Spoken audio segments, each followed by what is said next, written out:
And now I'm partner in building all of these businesses. And one of the new things that I'm like, I'm renovating a spa and I'm like, wow, this is so much fun. People need to not feel like, oh, they're too old to do something very different. When I was in law school, out of my class of 20, I can think of 3 people who were in their 40s. So many people are like, oh, it's too late for me to go to school for this or that. And it's not. You just have to not be scared to put in a little bit of sweat and sometimes eat crow. But I think that's the key is making sure that you can still be flexible and not just put yourself in one whole bucket. Yeah, and now, especially with AI, I think that's even more important that I think a lot of us are going to need to have flexibility because jobs are going to be changing a lot because of Wrap up. AI. This is just a reminder that there's no expiration date on purpose. So your purpose can be at 42, 62, 72, really whenever. It's just going after your dreams is the most important thing, I think. Welcome to Holistic Dose. We've been through the plot twists, divorce, parenting, burnout, reinvention, and now we're doing midlife with way more honesty and way less BS. Think of us as your unfiltered friends, here to remind you that you're not too late, too old, or too far behind. I'm Tiffany. And I'm Jeanette. So today we're going to talk about why women over 40 are just getting started. I know this is really something that is very personal and relatable to not just myself, but I know for you too, Jeanette, and a lot of our listeners.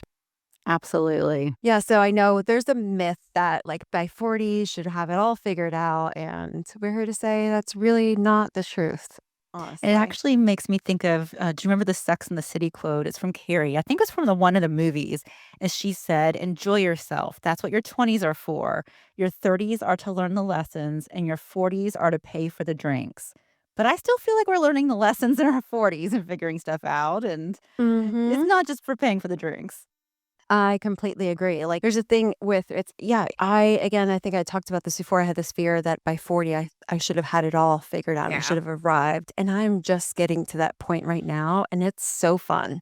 So, Hmm. anybody who is not there yet, know that there's absolutely no reason why you can't still achieve and go after the things you want. Yeah, absolutely. For me, I feel like before 40, I had so much of what I was focused on were expectations of what I was supposed to be doing. Hmm. And then I get to 40 and I'm like, wait a minute, what do I want to be doing? Right. And that was a huge shift for me. Hmm.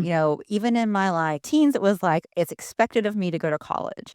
And then it's expected of me to, do something great. So I'm going to go to law school. And then it's expected that you work at a firm and work on becoming a partner, etcetera. And then I got to 40 and I'm like, wait, what do I really want? Hmm. And really shifted a lot of things because of that. Yeah, I feel exactly the same way. And now I'm partner in building all of these businesses. And one of the new things that I'm like, well, I'm renovating a spa, and I'm like, wow, this is so much fun. And so many people will say to me, like, well, you're not an interior designer or you're not an architect. Honestly, yeah, I went to school for graphic design, but when I was a kid, I really wanted to be an architect. And my mom told me, she was like, you can't be an architect. She's like, Nice. yeah, she was like, you're not good at math. And that really crushed my dreams. And I was like, Oh, wow. But I'm figuring it out and all the things along the way, and I've always loved renovation, so now it's just like, okay, I know graphic design, but I also know how to think in conceptually and in 3D and say, "Okay, what if I cut that wall down or I open this up or I built this out and this can be an experience here, and how can we build things that I'm sketching and I'm drawing and then learning about, like, the studs in the wall or where things can be moved or can't be moved or plumbing, and it's so much fun. Like, I'm like, this is maybe something like the whole interior design and design is something that absolutely. I wanna Yeah, do. and people need to not feel like, oh, they're too old to do something very different. When I was in Mhm. law school, so we had tiny law school classes. We had it was a class of 40, and then there was even like a smaller pod of 20. And out of my class of 20, I can think of 3 people who were in their 40s out of that class of 20. Actually, Really? no, 2 in their 40s, one in his 50s, probably later Wow. 50s because he was a surgeon and decided to go Really? he retired and decided to go to law school at the same time that his son is going to law school. That's And cool. yeah, and then someone else was a mom whose kids I think were now college age, and she had worked in like banking and had always wanted to be a lawyer, so decided I'm going to go to law school. And something I hear in my job a lot from people going through divorce, and especially ones who need to think about how they're going to support themselves. So many people are like, "Oh, it's too late for me to Mhm. go to school for this or that." And it's not. It's not. You just have to not be scared to put in a little bit of sweat Yeah. and sometimes eat crow, Mhm. and you can do it. There's another area that I wanna get into as well too, is I'm always have an interest in real estate as well. And it comes from my grandfather immigrating from Ukraine and buying a bunch of rental properties in New York. And I've always wanted to get into that. And I think it's just better if you have your real estate license. So that's something I'll probably look into getting at some point as well, because it's just kind of comes all together. And then it's like I can buy the homes and then flip them and renovate them and design them and do Airbnb and just have additional ways of income. And I think that's the key is Mhm. making sure that you can still be flexible and not just put yourself in one whole bucket. Yeah, and now especially with AI, I think that's even Mhm. more important that I think a lot of us are going to need to have flexibility because jobs are gonna be changing a lot because of AI. Yeah, it is completely changing. So we're going to be talking about, giving some examples of women that they started their careers later in life. But before we do, so I found some interesting stats. Some research from MIT and Northwestern found that an average age of a successful founder for a female is 45. This is a business founder. That's Mhm. amazing. Mhm, and versus, like, in their 20s, I do you just see those kinda there are some stories, like, I think about Bobbi Brown, right, where she started Jones Road. It was I kind of love that whole story. Like, was it 20 years or something where she had a non-compete? It yes, was she many, sold many her years when she sold Bobby Brown that she had a non-compete, and she didn't think that she'd be going back to work, but it's like immediately when that non-compete expired, yeah. she was back at it. Yeah, I mean, so the stories are probably not as common or often that, she was in her 20s and she sold her makeup line. They believed in her enough to sell it to what, Estee Lauder, I guess? Yeah, I And think then have so. that non-compete, and it's cool to hear her interview and speaking about that to say that, you know what, like, that passion was still inside of her, and she still had enough in her to kinda completely reinvent and create something new, and I know I still have yet to try the products, but I know you try her I love Jones them. Road. Yeah. Really good stuff, and also it says, Harvard study shows that emotional intelligence, confidence, and creativity peak in midlife. Yeah. I I can bet absolutely this see that. could also have something to do with too, I think if we're in the stages of life that we're at is like with our kids being a little bit older now and your mental capacity and is not stretched as thin with having to deal with all the younger kid Mhm. things. Yeah, I Um, agree with that. which, but at the same time, there are still a lot of people who are deciding to start families later in life as well. Yeah.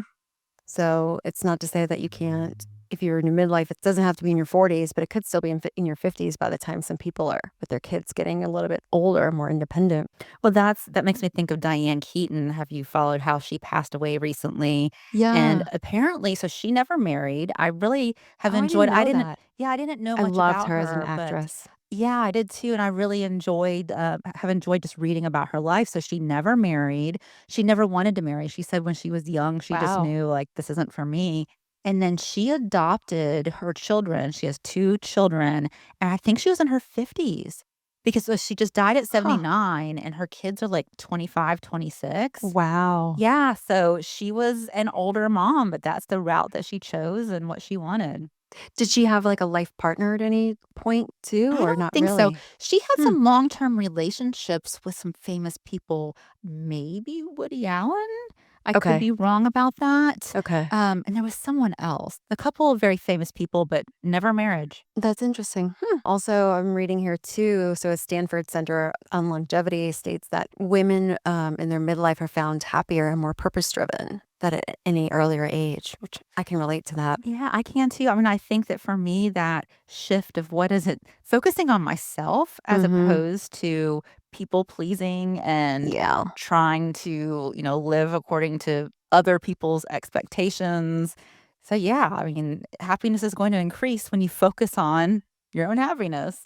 Yeah, and then another thing I read too, which is interesting, hormonal and neurological shifts can actually sharpen decision making and creativity in your 40s and 50s. That's interesting. Uh-huh. Yeah, I know that when we had the menopause OT on and talked Yep. about perimenopause, one of Mhm. the things we talked about was the zero fucks to give and how it's Exactly. actually like hormonal, where women who are around perimenopausal age care less about what other people think, and that's hormonal. Like, that's interesting because I see that as absolutely true, where we're not as worried about what other people think, and we're more decisive and, Mhm. just quick to take action.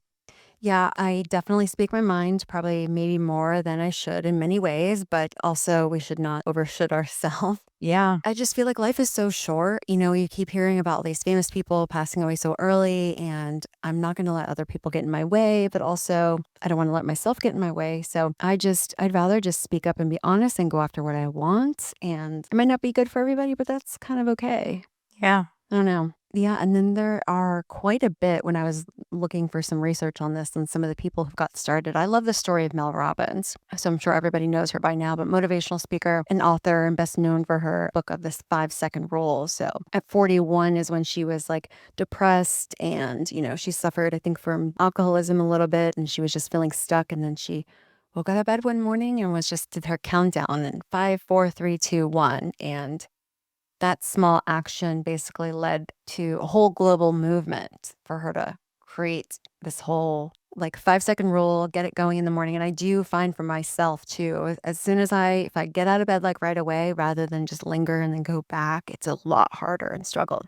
Yeah. But she created her whole, her podcast is completely successful and her book and everybody just, she's an icon and started late. Mhm. So, and then this is a funny, silly one, but Kris Jenner, I know we look at Mhm. her, it's like the Kardashian mogul and yeah, but she was a stay-at-home mom for her whole career Yeah.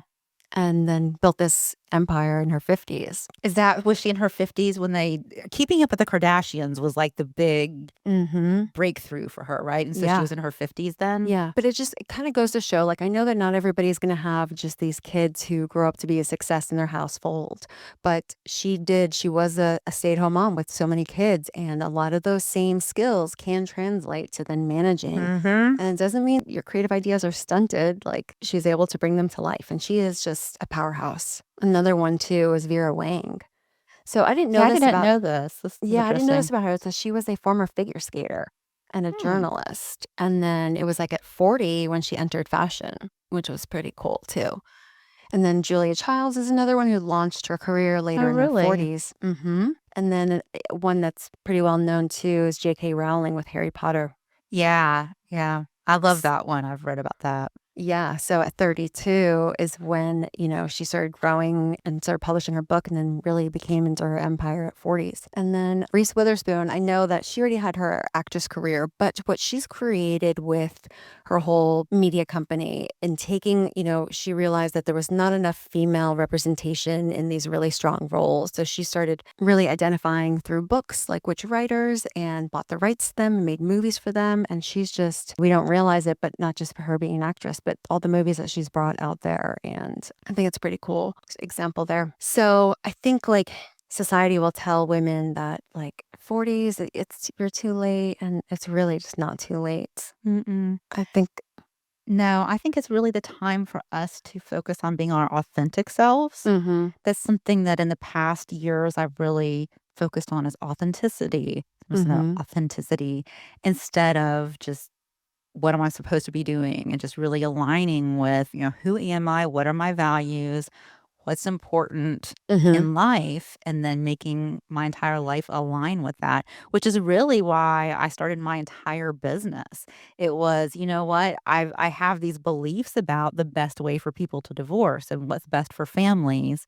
And then in addition to that, the way I want to live my own life as far as I want to work remote, Mhm. because the big reason is because I want to travel. I wanna be able Yep. to our kids are teenagers now, but just a few years from being in college, and so one of my big goals is when they're in college, I wanna be able to travel anywhere and work from anywhere. Mhm. And so, my business really is about aligning my, personal life with my work and making it happen. I love your story, and I tell people about that all the time, and they are always feel the same, and it's just that I'm like, she was inspired because she just you love practicing family law, but you were tired of the knockdown, drag out Mhm. arguments, and that is something that if more people looked at, I like to call it too, like the white space. Like, what are people not doing, or what are they doing? And then you can find a way to do it better. Yes. Putting a spin on it, and then you Yeah. create, like, a segment of it, and anytime I tell people, like, "Oh, she does low conflict divorce," they're like, "I didn't know that's a thing." Yeah.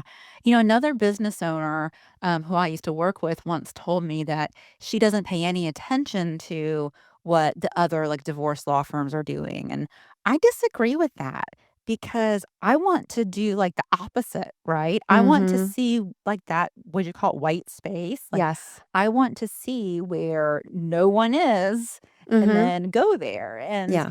this also aligned with my beliefs, so it really was just perfect because there aren't enough people doing this, and it's just what I believe strongly in doing. I completely agree. There's so many things that ideas that I've come up with, and they're all coming to life right now, which is really cool. Like, years ago, I had ideas for things, and now I'm bringing them to life in this spa that I'm working on Louis Vita, and just in so many other areas. And it's cool that I think there was one thing I learned from like Sarah Blakely is that she would keep this notebook with her in the car. And anytime she would drive to work, her commute was short, but she would intentionally get lost on the way to work and just go different places. And that's where your mind can kind of just go.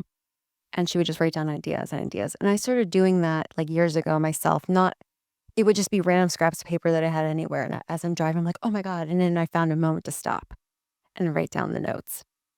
And then I found myself like, because a friend of mine, Crystal, she had told me this once before, she was like, "It doesn't matter if like, those ideas are yours and no one's gonna take them." That's the thing is you never have to be worried about like, "Oh my god, someone's gonna steal my idea." Like, that was yours and your passion is still there, and it's okay that, like, you had this idea years ago and it maybe didn't pan out, but it doesn't mean that you can't still pick it up now. Because Mhm. maybe a couple of years ago just wasn't the right time. There's so many examples of Yeah, that. I mean, I launched a business before and it didn't even work, but that doesn't mean that you shouldn't do it again later. There's so Right. much that comes with being older and having the Mhm. experience and having just the failures. Are you hearing the every time I get an email? Okay, good. Because I did not turn notifications off and it's like ding, ding, ding. So You're on high alert. I'm glad that y'all cannot hear that. Yeah, I mean, here that was another one. We're very busy, which is a good thing. We're squeezing it all in. It's like what we talked about in our last episode, but Yeah. we have to keep going. And I think that, the less you care about proving to really Yes. anybody, the more freeing it is. It is so freeing when it's just about your values, what do I want, and trying to reach that goal. And something that's really important to me now lately is designing my life on my own terms. And Mhm. and that comes with the confidence. I'll remember back when I was like, even in my 20s and 30s, even though I was living on my own and I've lived on my own since I think like 18 or so, I still always felt like this really close tether to getting my mom's approval. Even Mm. though she wasn't paying or supporting me financially or anything, it was always like I still felt as though I was this child that I had to check and I had to ask. Yeah. And stepping into my 40s, that kind of all went away. So it's no longer like, "Oh, well, you should be doing this or you should that," or, well, no, this is it. Yeah, worrying about what other people expect of us can really hold us back. Mhm. And I see that a lot with people divorcing. Like, what's my family going to think? What will my Yes. church think? My community? And, so much about other people. And it's like, well, what do What do you you really want? want? Mhm. Hmm. Exactly, and I think having kids too, it also helps, like, what message do you wanna show them? What lessons do you wanna teach them, And Yeah. I And like, what decision would I want my child to make? Like, if my child as an Mhm. adult were in my shoes, what would I want them to do? Exactly. Yeah, and then being an example. yeah, there's so many times lately when Gabby's like, "Mommy, can you just shut it off? Just stop." And then I get a really big win and something exciting, or she'll come to see the project and she's like, "Wow, that's cool." Hmm. And I'm like, "Oh my god, that's amazing." And I'm like, "I know I gotta shut off more," but I don't mind her reminding me. That's just kinda is what it is, you know? And I think the harder thing, the more the lonely struggle I feel for those who are trying to do things is that most people probably aren't, you know? Most people are working a normal corporate job and they're Mhm. doing the regular grind. So when you're the one who's stepping out and doing anything outside of that, it looks like it's unfamiliar to them and Yeah. people start questioning it. And then it becomes harder when you're explaining to your kid and she's like, "Well, so and so's mom doesn't do that. So and so's mom doesn't do that." I'm like, "Well, we live a different life and I'm creating something different for us and Mhm. we're seeing the benefits now and we'll continue to."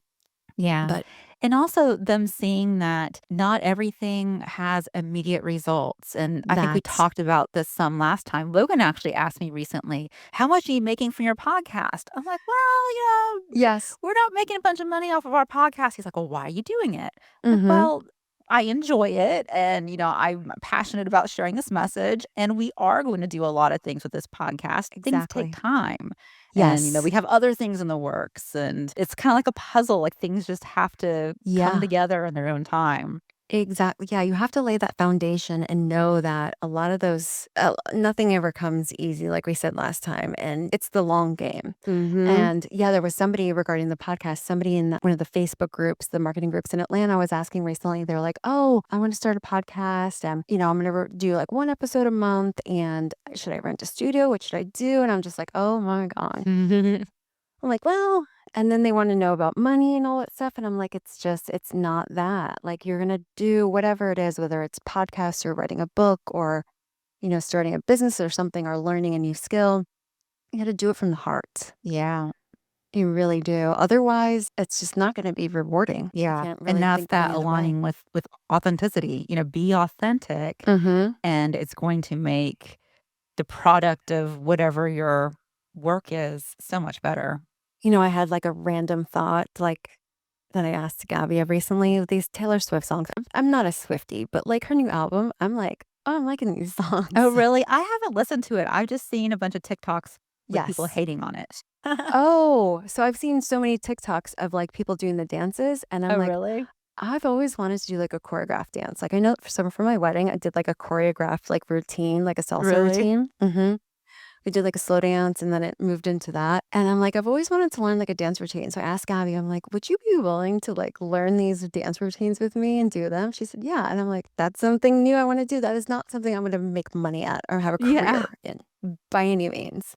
But it's something that like several years ago in my 30s, I would be like, no, never, Mhm. never, Yeah, you I know? feel like in other decades too, and I think we've touched on this a little bit before, but I focus so much on the next step, like living for what's coming instead of just like enjoying the moment. Yeah, And it's so important to just take a step back and also enjoy yourself now. I agree. So that's what we're going to do. I'm like, this weekend, we are going to, first, I was like, she's going to help me pack for this Vegas trip that we're going on the girls' trip. Or hoping in the future that we're going to make a community of all of our listeners and a whole gang crew because we're going on a girls' trip next weekend to Vegas. We're going to go see Alanis Morissette with a couple of our other girlfriends, Amanda, Melissa, and her cousin. And it's going to be awesome. But I'm like, Gabby, I need you to help me pick out my outfits so we can share them in the group chat. And then, second, we're going to learn these Taylor Swift routines. And then I'm going to like figure out more interior design stuff because I'm just like loving it. That's awesome. I love Yeah. it. So before we wrap up, this is just a reminder that there's no expiration date on purpose. So your purpose can be at 42, 62, 72, really whenever. It's just going after your dreams is the most important thing, I think, because you are allowed to reinvent yourself and completely rechange your whole purpose. I think At it's any digging, time. yeah, dig deep to, I like to look back. There's this trend, and I want to do it too, where have you seen it where they're doing your current self, like hugging your younger child Yeah. self? Yeah. Mm-hmm. I'm like, just reminds you of that younger Tiffany that was like, I really want to be an architect. Mhm. And then I'm like, I'm kind of figuring this out in a different way. And Yeah. it's so much fun. So make sure you keep listening and subscribe on Apple Podcasts or wherever you listen to podcasts. If you guys haven't given us a review yet, we would really appreciate it, specifically on Apple Podcasts. And make sure you're following us along on social media. And if you're not, it's at A Holistic Dose on Instagram, TikTok, and YouTube. And you can visit our website at aholisticdose.com. Thanks for hanging out with us. We'll See be you back next next time. week with more Unfiltered Friend Talk right here on The Holistic Dose. Bye.